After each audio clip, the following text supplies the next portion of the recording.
तो बच्चों, हम लोग इस वीडियो में डिस्कस करने वाले हैं सीवीटी एग्जाम के लिए लीनियर प्रोग्रामिंग प्रॉब्लम से जो ऑब्जेक्टिव्स बन सकते हैं उनको। आपको ध्यान होगा कि एलपीपी पर कम फोकस किया जाता है और तेजी में जल्दी से सिलेबस को फिनिश कर दिया जाता है। इससे कैसे ऑब्जेक्टिव्स बनते हैं वो आप यहाँ ध्यान देंगे। जब आप एलपीपी में एनसीईआरटी को पढ़ेंगे तो उसमें कुछ टर्म्स होते हैं। क्या क्या होते हैं? जैसे एक ऑब्जेक्टिव फंक्शन होता है, डिसीजन वेरिएबल्स होते हैं, कॉन्स्ट्रेंट्स होते हैं, उसके बाद कंसेप्ट है कॉर्नर पॉइंट्स होता है, फिजिबल सॉल्यूशन होता है, इनफिजिबल सॉल्यूशन होता है। ध्यान दिए, इतना जो है आपको समझ में आनी चाहिए और जितने भी क्वेश्चंस हैं सारे इसी पे बेस्ड होंगे। तो फर्स्ट ऑफ ऑल आप एक छोटा सा एग्जांपल ले लीजिए। जैसे हमने एक एग्जांपल लिया, एक फंक्शन लिया, इस टाइप का फंक्शन लिया, z जो है 3x + 2y है और z को मैक्सिमाइज करना है। तो यहाँ पर जो फंक्शन 3x + 2y है इसको मैक्सिमाइज करना है। तो जब आप अब इधर आएंगे तो ये सब्जेक्ट टू मीन्स ये अलग से कंडीशन दिए हुए हैं, इसको बोलते हैं नॉन नेगेटिविटी कंडीशन बोलते हैं। मीन्स जैसे एलपीपी क्या होता है कि बिजनेस में यूज होता है और एक्स वाई जो है बेसिक रूप से ये किसी प्रोडक्ट की क्वांटिटी को बताते हैं। ठीक है, तो अब क्वांटिटी निगेटिव में हो नहीं सकता है, इसलिए यहाँ पर जो वैल्यू आपको दिया जाता है वो नॉन नेगेटिव दिया जाता है। बात समझ में आ रही होगी। अब आप देखिए कि क्या क्या क्वेश्चंस होते हैं। जैसे यहाँ पर पहला क्वेश्चन हमने फ्रेमिंग किया है कि एक्स और वाई को क्या बोलते हैं। तो एक्स और वाई यहाँ एक 2 वेरिएबल्स में, 3 वेरिएबल्स में भी हो सकता है, 4 वेरिएबल्स में भी हो सकता है, लेकिन अपने जो सिलेबस में है वो सिर्फ 2 वेरिएबल्स में है जिसको हम एक्स वाई प्लेन में रिप्रेजेंट कर सकते हैं। तो एक्स और वाई जो वेरिएबल्स हम यूज करते हैं इसको बोलते हैं डिसीजन वेरिएबल बोलते हैं। तो डिसीजन वेरिएबल, अब यहाँ पर हमें डिसीजन वेरिएबल क्या है, एक्स वाई है। अब एक्स वाई के बारे में लिख देगा कि एक्स वाई जो है इसको क्या बोलते हैं और अलग अलग ऑप्शन जैसे स्लाइड वेरिएबल हो गया, सब्जेक्ट वेरिएबल हो गया, डिसीजन वेरिएबल हो गया, कांस्टेंट वेरिएबल हो गया, तमाम नए तरह के नाम दिए जा सकते हैं जिसमें से सिर्फ और सिर्फ डिसीजन वेरिएबल्स जो है ये आपका करेक्ट ऑप्शन है। तो क्वेश्चन के हिसाब से आप डिसीजन वेरिएबल को भी समझ पा रहे हैं। यहाँ पर ये कंडीशन है, ये जो सब्जेक्ट है ये कंडीशंस है, इसी कंडीशन में इसकी वैल्यू फाइंड करनी है।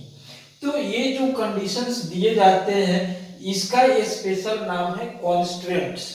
तो यहाँ पर कहा गया है कि x + y ≥ 2, माने इसको लिखा गया है 2x + 3y ≤ 6, इसको लिखा गया है x y ≥ 0।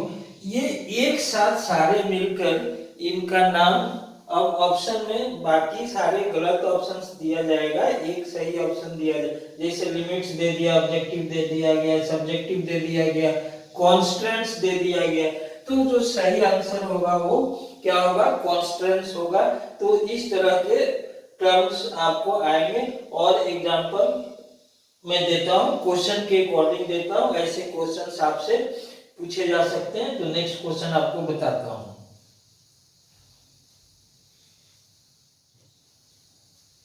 देखिए यहाँ पर जो ये क्वेश्चन है, ये वैल्यू हम f(x,y) भी लिख सकते हैं।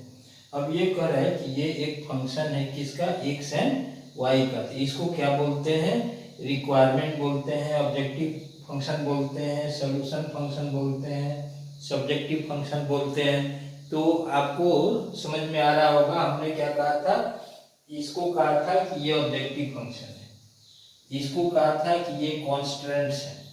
तो यहाँ पर आप क्या आंसर मारेंगे कि ये ऑब्जेक्टिव फंक्शन है। अब फिजिबल सॉल्यूशन देखिए, जब हमने ये पूरे ग्राफ हमने ड्रॉ किया तो ग्राफ में जो पूरा जो कंडीशन को जो सेटिस्फाई करने वाला पार्ट है वो ये शेडेड रीजन है। अब शेडेड रीजन के जो अंदर में जितना वैल्यू है या इंक्लूडिंग द बाउंड्री, उस पूरे पार्ट में जितने पॉइंट्स एग्जिस्ट कर सकते हैं उन सबको क्या बोलते हैं, फिजिबल सॉल्यूशन बोलते हैं।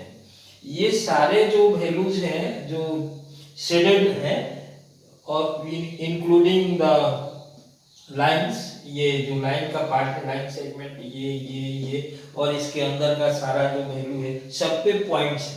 तो ये जो सारे पॉइंट्स एक साथ हैं इनको बोलते हैं फिजिबल सॉल्यूशन बोलते हैं। तो यहाँ पर क्या कहा गया है, the points v satisfy all constants including non negative conditions, माने फर्स्ट क्वाड्रेंट जो है उसको बोलते हैं कि ये सारा जो पार्ट है नॉन नेगेटिव, तो नॉन नेगेटिव होना चाहिए और साथ में ये जो कंडीशन है ये भी सेटिस्फाई होना चाहिए। तो इसको बोलेंगे कि ये क्या है, फिजिबल सॉल्यूशन के इसके पॉइंट्स जो हैं वो फिजिबल सॉल्यूशन के पॉइंट्स हैं। और ये जो पूरा रीजन है उसको बोलते हैं फिजिबल रीजन। उसके लिए भी क्वेश्चन आपको मैं शो करता हूं।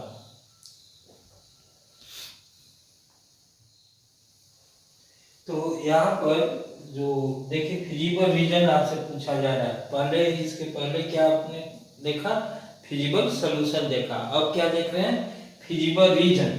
तो फिजिबल रीजन का मतलब है कि जब आप ये कांस्टेंट्स को ड्रॉ करते हैं और शेड करते हैं तो जो शेडेड रीजन होता है उसको बोलते हैं फिजिबल रीजन बोलते हैं। इसमें ये जो लाइन सेगमेंट्स हैं ये भी इंक्लूडेड रहते हैं, माने बाउंड्री भी इंक्लूडेड रहता है। तो ऑप्शन में दिया जा रहा है कि region which satisfy all the constants including non negativity, the region of first quadrant, the region inside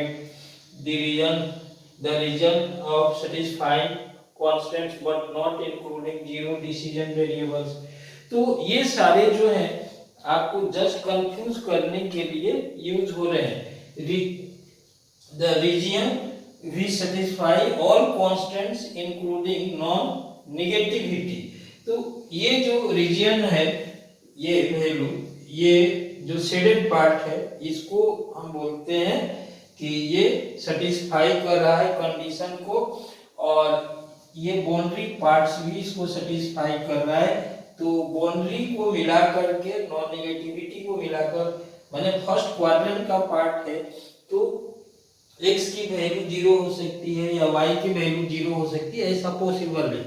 तो इसके हिसाब से हमारे पास कौन सा ऑप्शन करेक्ट है, ए ऑप्शन करेक्ट है। अब देखिए जो ये ऑब्जेक्टिव फंक्शन है, ध्यान दीजिएगा, बार बार मैं बोल रहा हूं कि ये ऑब्जेक्टिव फंक्शन है, ये कांस्टेंट्स हैं।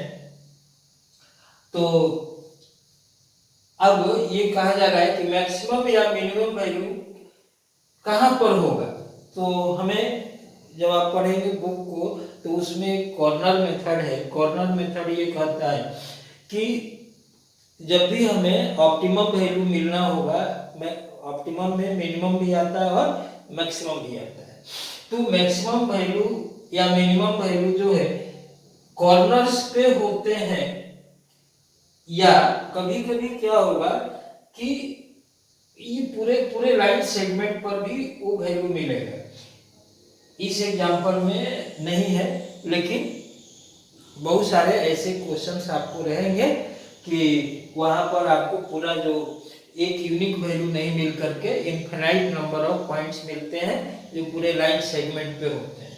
तो उसके हिसाब से अब देखिए यहाँ पर क्या है, वनली कॉर्नर पॉइंट, वनली लगा दिया। अगर कॉर्नर पॉइंट्स रहता तो करेक्ट रहता। यहाँ पर करा वनली एट कॉर्नर पॉइंट्स और on A line segment joining two corner points of feasible region. तो फिजिबल रीजन में जो लाइन पर भी हो सकता है, कभी कभी ऐसा कंडीशन होता है कि लाइन सेगमेंट पे आपको मिलेगा, अदरवाइज कॉर्नर पे मिलेगा। तो कॉर्नर या दो कॉर्नर के बीच का जो लाइन सेगमेंट है उस पे जो आपको ऑप्टिमम वैल्यू है वो पॉसिबल है। तो ये ऑप्शन आपका करेक्ट है। ये बहुत ही इंपॉर्टेंट टाइप का क्वेश्चन है। यहाँ पे कंफ्यूजन होता है कि हमारे माइंड में बैठा रहता है कि नहीं कॉर्नर पे ही होगा, तो ऐसा नहीं है, कॉर्नर के अलावा भी हो सकता है। तो यहाँ पर विशेष ध्यान देने की जरूरत है।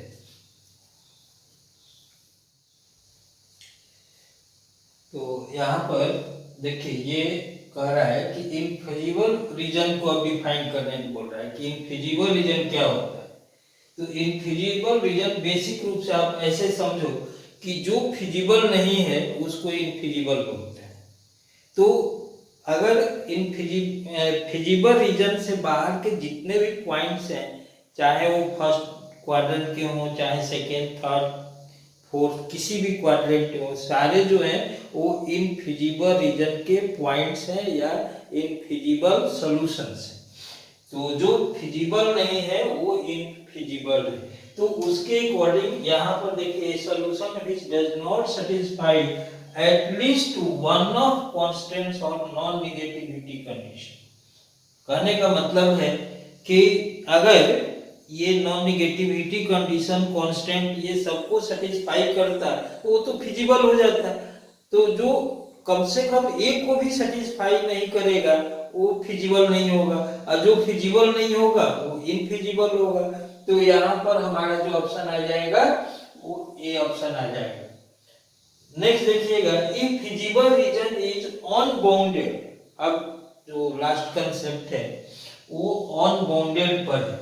तो अनबाउंडेड अगर जब भी आपको फिजिबल रीजन मिलेगा उसमें मैक्सिमा या मिनिमम होता है कि नहीं, तो उसमें मैक्सिमम और मिनिमम हो भी सकता है और नहीं भी हो सकता है। तो यहाँ पर लिख रहा है कि नो मैक्सिमम, हो भी सकता है, तो ये रिजेक्ट हो गया। नो मिनिमम, ये भी रिजेक्ट हो गया। कैन हैज मैक्सिमम और मिनिमम, तो हो भी सकता है और नहीं भी हो सकता है। तो मैक्सिमम भी मिल सकता है, मिनिमम भी मिल सकता है, या नहीं भी मिल सकता है। तो कैन हैज का मतलब है कि मिल भी सकता है और नहीं भी मिल सकता है। तो ये आपका बेस्ट ऑप्शन है। तो ये जितने हैं थ्योरेटिकल बेसिस के मैक्सिमम क्वेश्चंस पूछे जाते हैं। एक दो आपको अनबाउंडेड का मैं एग्जांपल दे देता हूं। देखिए यहाँ पे अनबाउंडेड फिजिबल रीजन है, और अनबाउंडेड फिजिबल रीजन में फर्स्ट जो है ये आपको इसके लिए ये डायग्राम यूज किया गया है और इसके लिए ये डायग्राम यूज किया गया है। मैंने आपको इस तरह से डायग्राम ऑलरेडी मेंशन रहेंगे और इस तरह से क्वेश्चन कंस्ट्रक्टेड रहेगा। बेसिक रूप से ऑब्जेक्टिव बनाने के लिए बाकी जो सारे काम करना है ऑलरेडी करके रखा गया है, सिर्फ आपको ऑब्जर्व करना है और आंसर आपको बताना है। तो कॉर्नर पॉइंट के अकॉर्डिंग एक कॉर्नर यहाँ पे बन रहा है और एक कॉर्नर यहाँ पे बन रहा है। तो मैक्सिमम या मिनिमम या तो यहाँ मिलना चाहिए या यहाँ मिलना चाहिए, या इस लाइन पे मिलना चाहिए या इस लाइन पे मिलना चाहिए।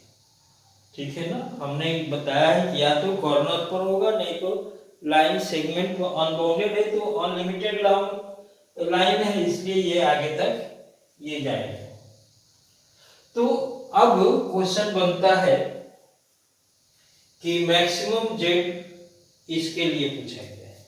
अब मैक्सिमम जेड के लिए आप सोचिए कि ये 0,3 और 0,0 लेने से ऑब्वियसली 0,3 पे ये दिख रहा है कि इसमें मैक्सिमम है, लेकिन इस लाइन पे अगर जाएंगे, ठीक है ना, तो x और y दोनों की वैल्यू बढ़ेगी और इसको सेटिस्फाई भी करेगी। तो अगर एक्स वाई दोनों की वैल्यू बढ़ेगी, इसका मतलब क्या हुआ कि इससे आगे जाने से इससे भी बड़ा वैल्यू मिलने वाला है। एक्स और वाई अगर बढ़ जाएगा तो उसको यहाँ पर रखेंगे, तो यहाँ पर रखेंगे तो वो और बढ़ेगा, तो और बढ़ेगा मीन्स ये मैक्सिमम नहीं हुआ, क्योंकि इससे बड़े वैल्यू इधर मिल रहे हैं। या वैसे ही इस पे भी जाएंगे तो एक्स और वाई दोनों बढ़ रहे हैं, तो इधर भी आपको बड़े वैल्यू मिलते जाएंगे। इसका मतलब है कि ये अनलिमिटेड है, कहां तक जाएंगे, इसलिए ये डिफाइंड नहीं है, ठीक है ना। और मिनिमम कह रहा है कि मिनिमम जेड जो है, यहाँ पर थोड़ा सा मिनिमम जो दिखाया गया है वो बेसिकली यहाँ पर है, और वो वैल्यू इस ऑप्शन में नहीं दिख रहा है, इसलिए मिनिमम जो लिया गया है उसको रिजेक्ट किया जा रहा है। अब आप आ जाओ इस क्वेश्चन। इस क्वेश्चन में अनडिफाइंड वर्ड यूज नहीं किया गया है। यहाँ पर कहा जा रहा है कि मिनिमम, देखिए पहले इस पॉइंट को और इस पॉइंट को यहाँ पर रख करके देखें, तो एक वैल्यू आ रहा है आपको, ये वैल्यू रखने से 2 आ रहा है, और ये वैल्यू रखने से 3 आ रहा है। अब आप x और y की वैल्यू जब बढ़ाएंगे, ठीक है ना, तो बढ़ाएंगे तो ये बढ़े, x और y की वैल्यू बढ़ाने से ये बढ़ेगा, x y की वैल्यू इधर भी बढ़ाने से ये बढ़ेगा। तो जो सबसे छोटा वाला वैल्यू होगा या तो यहाँ होगा या यहाँ होगा या यहाँ होगा, ये भी कॉर्नर है, ध्यान रखना है, ये भी कॉर्नर है। तो अब ऐसे कंडीशन में देखिए एक 0 0 जो है इसको हमने एस्केप कर दिया है, तो एक पॉइंट आप 0 0 को यूज कीजिए, ठीक है, 0 0 यूज कीजिएगा, अदरवाइज ये क्वेश्चन थोड़ा सा मिसगाइडेड हो जाएंगे हम लोग, है, ठीक है ना। तो मिनिमम जेड के लिए हमने देखा कि ये 2 यूज किया गया, इसको यूज किया गया, इसको यूज किया गया, तो इसमें तीनों में सबसे जो छोटा वैल्यू है वो 0 है, और इससे आगे जाने से एक्स वाई की वैल्यू बढ़ेगी, तो ऑब्वियस है कि इससे ज्यादा वैल्यू इधर मिलेगा, और वैसे ही यहाँ पर एक्स वाई की वैल्यू इधर जाने से ऑब्वियस है कि यहाँ पर जो वैल्यू मिलेगा वो इधर उससे ज्यादा मिलेगा। तो यहाँ पर मिनिमम वैल्यू एग्जिस्ट कर रहा है, मैक्सिमम तो मिलेगा नहीं, क्योंकि मैक्सिमम यहाँ पर ये बढ़ाने से बढ़ेगा, इधर भी बढ़ाने से बढ़ने वाला है। तो ऐसे कंडीशन में हमने देखा कि मिनिमम वैल्यू मिल रहा है, ठीक है ना। तो अनबाउंडेड में कभी कभी मैक्सिमम या मिनिमम मिल भी सकता है और नहीं भी मिल सकता है। तो मुझे लगता है कि एलपीपी जो है, इतना अगर इस टाइप से क्वेश्चन आप प्रैक्टिस कर लेंगे तो एटमोस्ट सारे क्वेश्चंस आप कर पाएंगे, एक भी क्वेश्चन आपसे छूटेगा नहीं। तो इसको आप अच्छे से प्रैक्टिस कर लीजिए, फिर हम लोग नेक्स्ट वीडियो में नेक्स्ट टॉपिक को टारगेट के रूप में ले आते हैं, उसको भी आप करेंगे। हर चैप्टर एक ही जगह पर अवेलेबल है, आप सिस्टमेटिक जब भी टाइम मिलेगा थोड़े देख लेंगे और आपको श्योरली बेनिफिट हो जाएगा। Thank you.